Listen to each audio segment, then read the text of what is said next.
Selamat pagi sahabat-sahabat di dalam Tuhan. Kiranya kita semua sehat dan diberkati oleh Tuhan dengan berlimpah-limpah. Mazmur 143 ayat yang ke-6. Aku menadahkan tanganku kepadamu. Jiwaku haus kepadamu seperti tanah yang tandus. Selah. Ini luar biasa, dahsyat sekali ayat ini. Dikatakan aku menadahkan tanganku kepadamu. Sahabat dalam Kristus, menadahkan artinya tangan itu terbuka di hadapan Tuhan. Ini luar biasa. Ini dahsyat sekali sahabat-sahabat dalam Tuhan. Kita juga bisa berlaku sama seperti pemazmur untuk menadahkan tangan senantiasa kepada Tuhan. Ada dua sisi yang kita bisa lihat. Yang pertama menyerah. Yang kedua kita minta pertolongan dari Tuhan. Ini luar biasa. Setiap kita wajib menadahkan tangan di hadapan Tuhan. Kenapa? Karena Dia yang sanggup menolong kita. Apapun kesulitan, masalah, persoalan hidup kita, apapun juga sakit penyakit kita, apapun juga masalah ekonomi yang kita alami hari-hari ini, kita perlu menadahkan tangan di hadapan Tuhan. Semua di hadapan Tuhan kita serahkan. Kita bisa berkata, Tuhan, tolonglah saya. Tuhan, bimbinglah saya. Tuhan, tuntunlah saya. Kenapa? Karena Dia Allah yang hebat, Allah yang luar biasa. Dia siap menolong, Dia siap mendengar setiap seruan-seruan kita. Dia siap melihat tangan kita yang terangkat, yang kita tadahkan di hadapan Dia. Dan Dia siap mengulurkan tangannya untuk menolong kita senantiasa. Sahabat-sahabat di dalam Tuhan, jangan bosan-bosan untuk kita datang kepada Tuhan. Kita terus belajar menadahkan tangan di hadapan Tuhan. Saya membayangkan Bartimius yang kerjanya hanya menadahkan tangannya untuk minta-minta. Dan dia seorang yang buta. Tetapi waktu Tuhan Yesus lewat, dia bukan lagi menadahkan tangannya untuk minta-minta sedekah.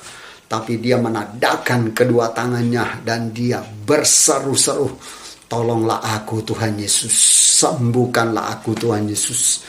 Dan Bartimius bukan hanya Tuhan sembuhkan matanya, bisa melihat dengan jelas, dengan baik.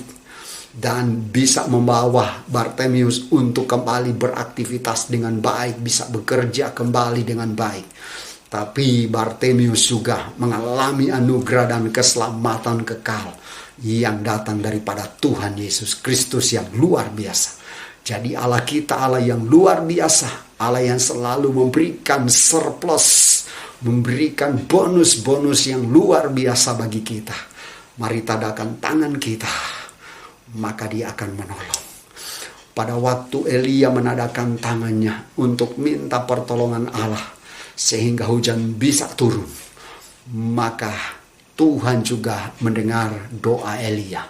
Demikian juga kita, saat kita menadahkan tangan, maka Tuhan juga pasti mendengar kita dan Dia akan ulurkan tangannya untuk menangkap tangan kita dan Dia memberi kemenangan bagi kita semua. Karena itu sahabat-sahabat di dalam Tuhan, jangan lelah-lelah untuk setiap hari, setiap pagi, atau setiap malam kita datang menadahkan tangan di hadapan Tuhan. Tuhan tolonglah saya, Tuhan tolonglah keluargaku, Tuhan tolonglah usahaku, Tuhan tolonglah bisnisku, Tuhan tolonglah sekolahku, Tuhan tolong semua pekerjaanku, Tuhan tolong pelayananku. Maka Tuhan pasti ulurkan tangannya dan Dia menjawab setiap yang kita perlukan dan kita butuhkan. Nah itu sahabat-sahabat di dalam Tuhan, belajar dari penulis Mazmur ini bahwa kita harus menadahkan tangan kepada Dia, karena Dialah yang sanggup menolong kita, yaitu Allah di dalam Yesus Kristus, Allah Abraham, Allah Ishak dan Allah Yakub. Allah yang kita sembah, siap menolong kita, siap memegang tangan kita. Dia siap mengulurkan tangannya untuk menyambut tangan kita dengan kasih. Hamba berdoa buat sahabat-sahabat di dalam Tuhan. Biarlah kami terus belajar menadakan tangan di hadapan Engkau. Karena kami tahu tangan kami tandahkan di hadapan-Mu, Engkau yang akan mendengar. Engkau yang menjawab, Engkau yang ulurkan tangan. Sehingga kami boleh mendapat pertolongan. Terima kasih Bapa. Urapi sahabat-sahabat di dalam Tuhan. Berkati bila ada keluarga mereka yang sakit, bila ada pergumulan dalam hidup mereka. Buat mereka mengalami kemenangan seperti Bartimeus mengalami kemenangan. Demikian sahabat-sahabat dalam Tuhan dan kami semua. Dalam nama Tuhan Yesus. Amin.